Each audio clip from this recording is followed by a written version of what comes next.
Hello guys, എല്ലാവർക്കും അടുത്ത secret reading വീഡിയോയിലേക്ക്. പിറ്റേ ദിവസം രാവിലെ ഞാൻ കേട്ടത് അവളുടെ മരണവാർത്തയാണ്. തൊട്ടടുത്തുള്ള അമ്മായിനോട് പറയും, ഇത് മറ്റേ ഒളിച്ചോടി പോയ പെണ്ണിന്റെ കുട്ടിയാ. എൻ്റെ ഡാഡ് സെക്കൻഡ് മാരേജ് കഴിച്ചിട്ടുണ്ട്. And I saw her as my own mom. ഒരു 13-year-old ഗേളിനെ പറ്റി പറയാൻ പറ്റാത്ത പലതും പറഞ്ഞു. ഞാൻ അങ്ങനെ ആരെയും നോക്കി ചിരിക്കാറൊന്നുമില്ല. ബട്ട് ഞാൻ ഓട്ടോമാറ്റിക്കായി അയാളെ നോക്കി ചിരിച്ചു. അപ്പം അയാളും ചിരിച്ചു. ആദ്യത്തെ സീക്രട്ട്. ഇനി ഞാൻ മറ്റേ മംഗ്ലീഷിനും മലയാളത്തിനും കാര്യം പറയട്ടെ. ഞാൻ മലയാളത്തിൽ വായിക്കാനാണ് ഈസി എന്ന് പറയുന്നത്. ചിലർക്ക് മംഗ്ലീഷ് ടൈപ്പ് ചെയ്യുമ്പോൾ ഭയങ്കര സ്പെല്ലിംഗ് മിസ്റ്റേക്ക് ആയിരിക്കും. നമുക്ക് വായിച്ച എന്താ വായിക്കുന്നതെന്ന് മനസ്സിലാവില്ല. അപ്പം മലയാളത്തിൽ ഞാൻ ടൈപ്പ് ചെയ്യണമെങ്കിൽ അത്ര വലിയ സ്പെല്ലിംഗ് മിസ്റ്റേക്ക് ഉണ്ടാവാറില്ല. അതുകൊണ്ടാണ് ഞാൻ പറഞ്ഞത്. അപ്പോൾ ആദ്യത്തെ സീക്രട്ട്. ഹലോ ചേച്ചി, ചേച്ചിയുടെ വീഡിയോസ് ഞാൻ കാണാറുണ്ട്. 9th മുതൽ ഞാൻ തമിഴാണ് പഠിച്ചത്. സോ മലയാളം തെറ്റുണ്ടെങ്കിൽ ക്ഷമിക്കണം. അയ്യടാ. ചേച്ചി എല്ലാവരുടെയും സീക്രട്ട് കേൾക്കുമ്പോൾ എൻ്റെതും പറയാമെന്ന് തോന്നി. ഇതൊരു സീക്രട്ട് അല്ല, this is my life. Time എൻ്റെ 5ാം ക്ലാസ്. ഞാൻ വീട്ടിലെ ഒറ്റ മകനാണ്. എനിക്ക് സഹോദരങ്ങളൊന്നുമില്ല. സോ ആരോടും അങ്ങനെ മിണ്ടാറില്ല ഞാൻ. എൻ്റെ ജീവിതത്തിൽ എനിക്ക് മറക്കാൻ പറ്റാത്ത ഒരാളുണ്ട്. ഞാൻ അവൾ 5ാം ക്ലാസ് മുതൽ 8ാം ക്ലാസ് വരെ ഒരേ ക്ലാസ്സിൽ പഠിച്ചവരാണ്. ആ 3 വർഷം ഞങ്ങൾ ബെസ്റ്റ് ഫ്രണ്ട് ആയിരുന്നു. ബെസ്റ്റ് ഫ്രണ്ട് എന്ന് പറയുമ്പോൾ എൻ്റെ എല്ലാം അവളായിരുന്നു. എനിക്ക് ലോകത്തെ ഏറ്റവും ഇഷ്ടമുള്ള ആൾ അവളാണ്. പ്രേമം എന്താണെന്ന് പോലും അറിയില്ലായിരുന്നു അപ്പോൾ. എനിക്ക് അവളെ അത്ര ഇഷ്ടമായിരുന്നു. 8th ഓണപരീക്ഷ കഴിയുന്നതിൻ്റെ അന്ന് അവൾ എന്നോട് ഒരു കാര്യം പറയണമെന്ന് പറഞ്ഞു. ഞങ്ങളുടെ സ്കൂളിൽ വലിയൊരു മാവുണ്ട്. അവിടെ ഇരുന്നാണ് പഠിക്കാറുള്ളത്. സോ അവിടെ ഉച്ചയ്ക്ക് ശേഷം പരീക്ഷയ്ക്ക് പഠിക്കുമ്പോൾ അവൾ എൻ്റെ അടുത്ത് വന്നു. എന്നിട്ട് പതുക്കെ പറഞ്ഞു, എടാ എനിക്ക് നിന്നെ ഇഷ്ടമാണെന്ന്. ഞാൻ പറഞ്ഞു, എനിക്ക് നിന്നെ ഇഷ്ടമാണ്. അപ്പോൾ അവൾ പറഞ്ഞു, ഒരു ഫ്രണ്ട് ആയിട്ടല്ല എന്ന്. സത്യം പറഞ്ഞാൽ എനിക്ക് എന്തൊക്കെയോ പോലെ ആയി. ലൈഫിൽ ഫസ്റ്റ് ടൈം ആയിട്ടാണ് ഒരു പെണ്ണ് എന്നോട് ഇഷ്ടമാണെന്ന് പറയുന്നത്. അതും എൻ്റെ ലൈഫിൽ എനിക്ക് ഏറ്റവും കൂടുതൽ ഇഷ്ടമുള്ള പെണ്ണ്. ചേച്ചിക്ക് അറിയാലോ, ഈ ആദ്യത്തെ പ്രേമം എന്തൊക്കെയോ പേടിയൊക്കെ ആവും. ഈ വയറ്റിൽ നിന്ന് ഗുളുഗുളു എന്നൊക്കെ പറയുന്ന പോലെ ഫീൽ. ഞാൻ അവളോട് തിരിച്ചൊന്നും പറഞ്ഞില്ല അന്ന്.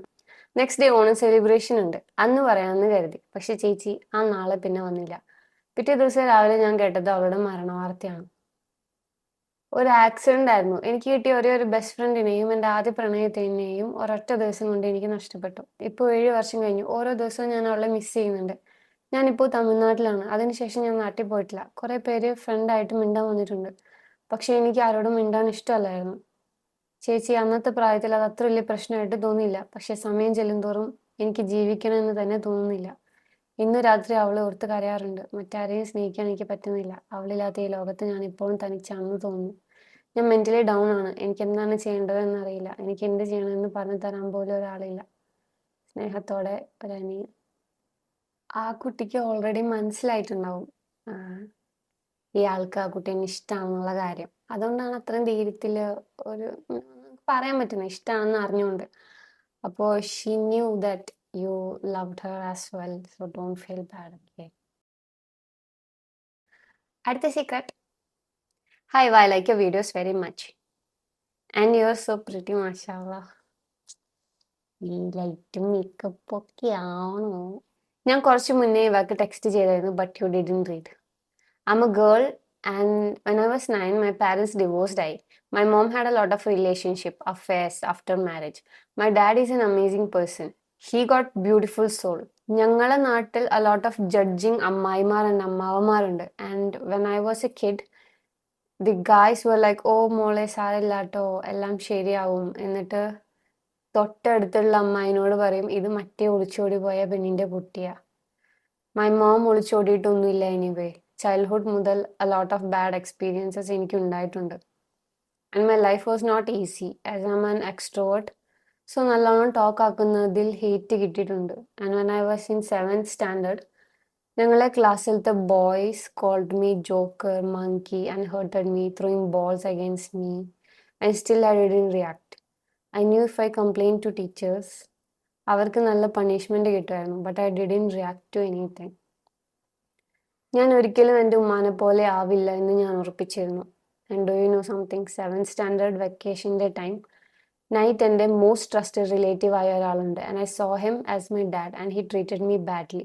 And I realise some harsh realities. ഇത് ഞാനിപ്പോൾ പറഞ്ഞ എന്താണെന്ന് വെച്ചാൽ പറഞ്ഞു തരാം. എൻ്റെ ഡാഡ് സെക്കൻഡ് മാരേജ് കഴിച്ചിട്ടുണ്ട്. And I saw her as my own mom. ആദ്യമൊക്കെ നല്ലോണമായിരുന്നു പോയിക്കൊണ്ടിരുന്നത് കേട്ടോ with mom, but she don't like me. Teenage തുടങ്ങിയ time life was amazing. 8th standard my friends ഒക്കെ ഓരോ ബാഡ് തിങ്സ് ചെയ്യും, ലൈക്ക് കിസ്സിങ്. ആൻഡ് ആദ്യമൊക്കെ ഐ വാസ് ലൈക്ക് ഇതൊക്കെ ഹറാമല്ലേ ഗൈസ്. പിന്നെ പിന്നെ എനിക്കിത് നോർമൽ തിങ് ആയി തോന്നി. And I just forgot I was a Muslim. എൻ്റെ ഫ്രണ്ട്സ് ചെയ്യണ എല്ലാം റൈറ്റ് ആണെന്ന് ഞാൻ വിശ്വസിച്ചു. And they said boys message അയക്കുമ്പോൾ ഹോട്ടായിട്ട് പിക്ക് അയച്ചു കൊടുക്കുക. നോ. അപ്പൊ അവര് നമ്മളെ വിട്ട് പോവില്ല, നമ്മൾ പോപ്പുലർ ആവും. ഇതൊക്കെ എന്ത് അഡ്വൈസ് അത്? ഇങ്ങനൊക്കെ ചെയ്യൂ? ആദ്യമൊക്കെ ഐ തോട്ട് ഇതൊക്കെ എന്തുവാ, പിന്നെ ഇതിൽ എനിക്ക് സന്തോഷം കിട്ടാൻ തുടങ്ങി. ബോയ്സ് ഇങ്ങനെ യു ആർ സോ ഹോട്ട് എന്നൊക്കെ പറയുമ്പോൾ പ്രൗഡായിട്ട് ഫീൽ ചെയ്തു. ഇപ്പൊ ഇത് ടൈപ്പ് ചെയ്യുമ്പോൾ my eyes are filled. See, it's always about realising the mistake and changing our selves.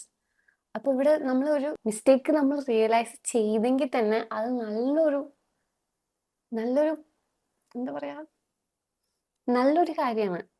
നമ്മൾ ഇംപ്രൂവ് ആവുന്നതിൻ്റെ ആദ്യത്തെ സ്റ്റെപ്പാണത്. നമ്മൾ 50%, 60, 80% ഇംപ്രൂവ് ആയി കഴിഞ്ഞു നമ്മൾ നമ്മുടെ മിസ്റ്റേക്ക് റിയലൈസ് ചെയ്താൽ. So you don't have to think about it and cry or feel bad, okay? Everybody makes mistakes. We have all made mistakes and it's okay. And I did a lot of mistakes, a lot. But anyways, എനിക്ക് പ്രൗഡായി പറയാം, അമ്മ virgin, അലഹമില്ല. എന്ത് തെറ്റ് ചെയ്താലും ഞാൻ ഒരുത്തൻ്റെയും കൂടെ കിടന്നിട്ടില്ല.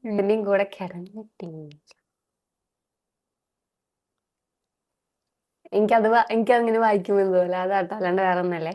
And 8th ഒരു ഹാഫ് ആയ ടൈം ഞാൻ എൻ്റെ സ്റ്റെപ്പ് മോമിൻ്റെ വീട്ടിൽ പോയ ടൈം, മൈ സ്റ്റെപ്പ് മോമിൻ്റെ സിസ്റ്ററിൻ്റെ മോൻ said to me, please stay away from me, you are a call girl. Call girl? If I did mistakes, but I was not a call girl and never gonna be. My step mom അവരുടെ ഫാമിലിനോട് എന്നെ പറ്റി ഒരിക്കലും ഒരു 13-year-old ഗേളിനെ പറ്റി പറയാൻ പറ്റാത്ത പലതും പറഞ്ഞു. ആൻഡ് സെഡ് ഞാൻ അവരെ വേദനിപ്പിക്കാറുണ്ട് അങ്ങനെയൊക്കെ. സെഡ് ടു മീ, നീ ഒരു കാമഭ്രാന്തിയാണെന്നോ ഒരു 13 വയസ്സുള്ള കുട്ടീനോട് പറയേണ്ട വാക്കുകളത്. You can't live without boys. ഒന്ന് ഒരിക്കൽ കരയാൻ ഞാൻ പേടിച്ച ടൈം ഉണ്ടായിരുന്നു. ഞാൻ നിസ്കരിക്കാറില്ല, ഹിജാബ് ഇടാറില്ല, കുറെ ലിപ്സ്റ്റിക് ഇടും, മേക്കപ്പും ചെയ്യും. എൻജോയ് ചെയ്ത് ഒരു ഹറാമിയായി ഞാൻ ജീവിച്ചു. അങ്ങനെ കുറെ ടൈം കഴിഞ്ഞപ്പോൾ ഒരു ഡേ ഖുറാനിലെ ഒരു പാർട്ടായ every soul shall taste death കേട്ടു. ആൻഡ് എൻ്റെ മനസ്സിലേക്ക് ഓരോന്ന് വരാൻ തുടങ്ങി. ഞാൻ വീഡിയോസ് അയച്ച ബോയ്സ് ആ വീഡിയോസ് ലീക്കാക്കിയാൽ എന്തൊക്കെ മിസ്റ്റേക്സ് ഞാൻ ചെയ്തു. ഞാൻ എൻ്റെ ഉപ്പയെ ചതിച്ചു, എൻ്റെ പ്രിയപ്പെട്ടവരെ അല്ല. എൻ്റെ അല്ല, ഞാൻ ഒരു മുസ്ലിം അല്ലേ, ഞാൻ എന്തൊക്കെ തെറ്റാണ് ചെയ്തത്. റിഗ്രറ്റ് എന്നൊക്കെ പറഞ്ഞാൽ ഇപ്പോഴും ഇത് ടൈപ്പ് ചെയ്യുമ്പോൾ എനിക്ക് സഹിക്കാൻ പറ്റുന്നില്ല. പിന്നീട് ഫിയേഴ്സ് എന്നെ മനസ്സിലേക്ക് വരാൻ തുടങ്ങി. I started wearing hijab, stopped every since. And എനിക്ക് കുറ്റബോധം സഹിക്കാൻ വയ്യ. എനിക്ക് എന്താ ഈ ടൈം പറ്റിയൊന്ന് തിരിച്ചു പോകാൻ കഴിഞ്ഞാൽ ഞാൻ ഒരു തെറ്റും ചെയ്യില്ലായിരുന്നു. പിന്നെ I said to my family, ഇങ്ങനെയൊക്കെ ഉണ്ട് കാര്യങ്ങൾ. ഞാൻ 8th പഠിക്കുന്ന ടൈം ബോയ്സിന് DES ഒക്കെ അയച്ചിട്ടുണ്ട്, പ്ലീസ് കേസ് ഫയൽ ചെയ്യാമെന്ന്. ആൻഡ് മറ്റേ എന്നോട് ബാഡ് ബിഹേവ് ചെയ്ത ആള് പറഞ്ഞു, എന്ത് പെണ്ണാടി നീ, എരണം കെട്ടവളെ. എന്താ 13 വയസ്സുള്ള കുട്ടികളോട് ഇങ്ങനെയൊക്കെ ആൾക്കാർ സംസാരിക്കണേ? And I told my fam about what he just did and no one trusted me. Everyone said ഞാൻ നോണ പറയാണെന്ന്. And everyone thinks that I'm a call girl. Case file ചെയ്യാൻ അവരൊന്നും റെഡി അല്ല. അവർ പറയുന്നത് അവർക്ക് ആണ് ചീത്തപ്പേരാവുക. What about my future? എൻ്റെ ഓൺ ഫാമിലി എന്നെ ഇങ്ങനെ പറയുമ്പോൾ അത് സഹിക്കാൻ പറ്റുന്നില്ല. Whenever I cry, they are like, അഭിനയം നിർത്തിക്കോ. My step mom told to നാട്ടുകാർ that I'm a girl that ചെക്കന്മാരെ കൂടെ കിടക്കുന്ന. Yeah, I did mistakes, but I didn't കിടക്കൽ with boys, Eva. I never did that. I'm a virgin. എല്ലാ പ്രശ്നങ്ങൾക്കും ഇടയിൽ I didn't forget to നിസ്കരിക്കൽ. ഞാൻ നല്ലോണം പോലെയാണ് ഇപ്പോൾ ജീവിക്കുന്നത്. ആൻഡ് 2 months മുന്നേ ഞാൻ ഒരു റിലേഷനിലായി. ഞാൻ തന്നെ അവനെ പ്രപ്പോസ് ചെയ്ത. എൻ്റെ എല്ലാ പ്രശ്നങ്ങളും അറിഞ്ഞ് അവൻ എൻ്റെ കൂടെ വന്നു. സോ ഞാൻ തീരുമാനിച്ചു ഇവൻ എനിക്കാണെന്ന്. And do you know something? അല്ല എന്ന് പറഞ്ഞാൽ അതൊരു ബിലീഫ് അല്ല, അത് തന്നെയാണ് റിയൽ. എൻ്റെ ലൈഫ് എന്നെ പഠിപ്പിച്ചത് അതാണ്. ലൈഫ് കഴിഞ്ഞെന്ന് വിചാരിച്ച് ഞാൻ ദിവസവും ഒരു റോപ്പിന് മുന്നിൽ നിന്ന് ഞാൻ ആ ദിവസം സർവൈവ് ചെയ്ത് ഇവിടെ എത്താനുള്ള കാരണം എൻ്റെ ഓൾമൈറ്റി ആണ്. കുറേ പ്രോബ്ലംസ് എൻ്റെ ലൈഫിൽ അടുത്ത് വരെ വന്നിട്ട് എൻ്റെ പ്രേയേഴ്സ് കാരണം അതൊന്നും എന്നെ ടച്ച് ചെയ്യാതെ പോയിട്ടുണ്ട്. കുറേ എന്ന് പറഞ്ഞാൽ കുറേ. അള്ളാനെ അനുഭവിച്ച ഒരാളാണ് ഞാൻ. ആൻഡ് ഒരു ദിവസവും I saw my ex and he said to me, I saw your nudes in my friend's phone. And I was like, എനിക്ക് എൻ്റെ ബോയ് ഫ്രണ്ടിൻ്റെ കൂടെ കുറേ കാലം ജീവിക്കണം, ബട്ട് എൻ്റെ ലൈഫ് കഴിയാൻ പോവാ. And I called him and said, I'm going to die. No way. Life കഴിഞ്ഞു. ആൻഡ് ഹി വാസ് ലൈക്ക്, എന്ത് ലീക്കായാലും ഞാനത് കെയർ ചെയ്യൂല മോളെ, ഞാൻ ഉണ്ടാവും നിന്റെ കൂടെ. ചടാ, പ്ലീസ് നീ ഒന്നും ചെയ്യരുത്. Your past is not you. അതൊക്കെ കഴിഞ്ഞതല്ലേ. തെറ്റ് ചെയ്യാത്ത ആരും ഉണ്ടാവൂല. ചിലപ്പോൾ എന്നോട് പറയും ആളുകൾ നിന്നെ നോക്കണ്ടായിരുന്നു. ബട്ട് നമ്മൾ എന്തിനാ അത് കെയർ ചെയ്യണേ? ആരൊക്കെ പോയാലും ഞാൻ നിന്റെ കൂടെ ഉണ്ടാവും. അതങ്ങ് ലീക്ക് ആവുകയാണെങ്കിൽ ആവട്ടെ. ബട്ട് അവനൊരു നല്ല പയ്യനല്ലേ, ഞാൻ അവനെ ഡിസേർവ് ചെയ്യുന്നില്ല. വൈ? വർഷങ്ങളായിട്ട് ഒരൊറ്റ വീഡിയോ പോലും ലീക്ക് ആയിട്ടില്ല. അൽഹംദുലില്ലാ. ഇതൊക്കെ എൻ്റെ പടച്ചോൻ്റെ അനുഗ്രഹമാണ്. When I prayed, hearts changed. Impossible ആയി കാര്യങ്ങളൊക്കെ പോസിബിൾ ആയി. ഈവൻ ഇൻ പെയിൻ എനിക്ക് പീസ് ഫീൽ ചെയ്യുന്നുണ്ട്. നമുക്ക് ജീവിക്കാനുള്ള ഒരു ലാസ്റ്റ് ഹോപ്പ് ഉണ്ടാവില്ലേ, അതെനിക്ക് പടച്ചോനാണ്. നമ്മുടെ പ്രശ്നങ്ങളൊക്കെ ആരെ കാണുന്നുണ്ട് എന്നൊരു തോന്നലുണ്ടാവും. എത്ര ഇമ്പോസിബിൾ സിറ്റുവേഷൻ ആണെങ്കിലും പടച്ചോൻ കാക്കും എന്നൊരു വിശ്വാസമാണ് എന്നെ മുന്നോട്ട് നയിക്കുന്നത്. ഞാൻ ഇനിയും ജീവിക്കും. Not because I'm perfect, but because my Lord is perfect. Hi Eva, hope you will read this. It's a bit long. ഇവയ്ക്ക് മലയാളം സീക്രട്ട് വായിക്കാനാണ് താല്പര്യം എന്നുള്ളത് കൊണ്ടാണ് ഇത് മലയാളത്തിൽ അയക്കുന്നത്. But I mostly prefer English. So there will be mistakes. Sorry in advance. It's okay. ഇത് ഞാൻ 10ൽ പഠിക്കുമ്പോൾ നടന്നതാണ്. ഞങ്ങളെ മാത്സ് പഠിപ്പിക്കുന്ന ഒരു സാറുണ്ട്. പുള്ളി ഭയങ്കര ക്രീപ്പിയാണ്. വീട്ടിലെ ഭാര്യയായുള്ള മൊമെന്റ്സ് ഒരു തമാശ പോലെ സ്കൂളിൽ വന്ന് പറയും. അത് മാത്രമല്ല, പുള്ളിക്ക് ഗേൾസിനോട് മാത്രം ഒരു പ്രത്യേക ഇൻട്രസ്റ്റ് ആണ്. ഡബിള് ഡൗട്ട് ക്ലിയർ ചെയ്യുന്നത് മുട്ടി ഒരുമി നിന്നിട്ടാണ്. പുള്ളീനെ ആരും ഒന്നും പറയത്തില്ല, കാരണം സ്കൂൾ മാനേജറിന്റെ ബന്ധുവാണ്. ഇനി ഞാൻ കണ്ട സംഭവത്തിലേക്ക് വരാം. ഒരു ദിവസം ഞങ്ങളെ നേരത്തെ വീട്ടിലേക്ക് വിട്ടു. പക്ഷേ എനിക്ക് കൈറ്റ്സിന്റെ ക്ലാസ് ഉള്ളത് കൊണ്ട് ഞാൻ വൈകിയാണ് പോയത്. അപ്പോൾ ഈ പുള്ളി എൻ്റെ ക്ലാസ്സിലെ ഒരു പെണ്ണിനെ അബ്യൂസ് ചെയ്യാൻ ശ്രമിക്കുന്നത് കണ്ടു. ഞാൻ പെട്ടെന്ന് ഷോക്കായി. കാരണം പുള്ളി ഒന്നില്ലെങ്കിൽ ടീച്ചറല്ലേ. എന്നിട്ട് ഞാൻ പെട്ടെന്ന് അവിടേക്ക് ചെന്നു. അപ്പോൾ തന്നെ ആ പെണ്ണ് കരഞ്ഞുകൊണ്ട് ഓടിപ്പോയി. അപ്പോൾ പുള്ളി എന്നെ ദേഷ്യത്തിൽ നോക്കിയിട്ട് പോയി. I was hopeless at that moment. But the next day I reported this to the principal, but he was not able to do anything because of his status with the officials. അത് മാത്രമല്ല, അവളുടെ വീട്ടുകാർക്കും കേസിന് പോകാൻ താല്പര്യമില്ലായിരുന്നു. Because something about കൊച്ചിന്റെ ഭാവി പോവും. അടുത്ത ദിവസം പുള്ളി ഒരു നാണോ ഇല്ലാതെ സ്കൂളിൽ വന്നു. I'm regretting the fact that I didn't do anything to him. To this date I'm living in that regret. എനിക്കറിയാം ഇത് കുറച്ച് ലോങ് ആണ്, but still I wanted to share this incident. I wish that he rot in hell. ഇവ what do you think? ഞാൻ എങ്ങനെയായിരുന്നു react ചെയ്യേണ്ടത്? നമുക്ക് അവിടെ ചെയ്യാൻ പറ്റുന്ന ഒരു കാര്യം റിപ്പോർട്ട് ചെയ്യുക എന്നതാണ്. നമുക്ക് ഓടി കയറി ആ പുള്ളിനെ തല്ലാനൊന്നും പറ്റില്ല. We are student. നമ്മൾ റിപ്പോർട്ട് ചെയ്യേണ്ടത് ചെയ്തു. നമുക്ക് ചെയ്യാൻ പറ്റുന്നത് നമ്മൾ ചെയ്തു. And there is nothing else that we can do about this. അടുത്ത സീക്രട്ട്. ഹായ് ചേച്ചി, ഞാൻ ചേച്ചിയുടെ വീഡിയോസ് ഒക്കെ മുടങ്ങാതെ കാണും. അപ്പോൾ എനിക്ക് തോന്നും എൻ്റെ സീക്രട്ടും പറയാമെന്ന്. ഇത് സീക്രട്ട് ആണെന്ന് എനിക്കറിയില്ല, ബട്ട് ഞാൻ ചേച്ചിയോട് പറയാം. ഞാൻ +2 കഴിഞ്ഞ എല്ലാവരെയും എന്ന് പറയില്ല, എന്നാലും കുറച്ച് ആൾക്കാരെ പോലെ ഞാൻ നിംഹസിന്റെ BSc ന്യൂറിംഗ് എക്സാം എഴുതാം. BSc നഴ്സിംഗ് ആയിരിക്കും. BSc നഴ്സിംഗ് എക്സാം എഴുതാൻ പോയി. അത് ബാംഗ്ലൂരായിരുന്നു. ഞാൻ വലിയ കാര്യത്തിൽ പഠിച്ചിട്ടല്ല പോയതെങ്കിലും എക്സാം കഴിഞ്ഞ് മാർക്ക് വന്നപ്പോൾ എനിക്ക് കിട്ടിയില്ല. പഠിക്കാതെയാണ് ഞാൻ പോയതെങ്കിലും എനിക്ക് വളരെ വിഷമമായി.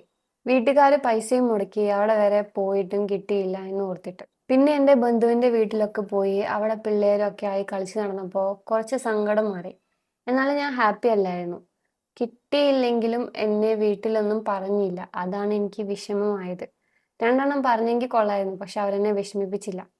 അതല്ല കാര്യം. എൻ്റെ വീട് കോട്ടയത്താണ്. എക്സാം കഴിഞ്ഞ് ഞങ്ങൾ കോട്ടയം റെയിൽവേ സ്റ്റേഷനിൽ ഇറങ്ങി. അച്ഛൻ വാഷ്റൂമിൽ പോയിട്ട് വരാമെന്ന് പറഞ്ഞു പോയി. ഞാൻ തന്നെ അവിടെ ഒരു പ്ലേസിലിരുന്നു. അപ്പോൾ ആണ് അയാളെ കണ്ടത്. 20-21 ഏജ് തോന്നും കണ്ട. ഞാൻ അങ്ങനെ ആരെയും നോക്കി ചിരിക്കാറൊന്നുമില്ല. ബട്ട് ഞാൻ ഓട്ടോമാറ്റിക്കായി അയാളെ നോക്കി ചിരിച്ചു. അപ്പോൾ അയാളും ചിരിച്ചു. അപ്പോൾ അയാൾ അവിടെ നിന്ന് എണീറ്റ് എന്നോട് ചോദിച്ചു, ബസ് സ്റ്റോപ്പ് അറിയുമോ എവിടെയാണെന്ന്.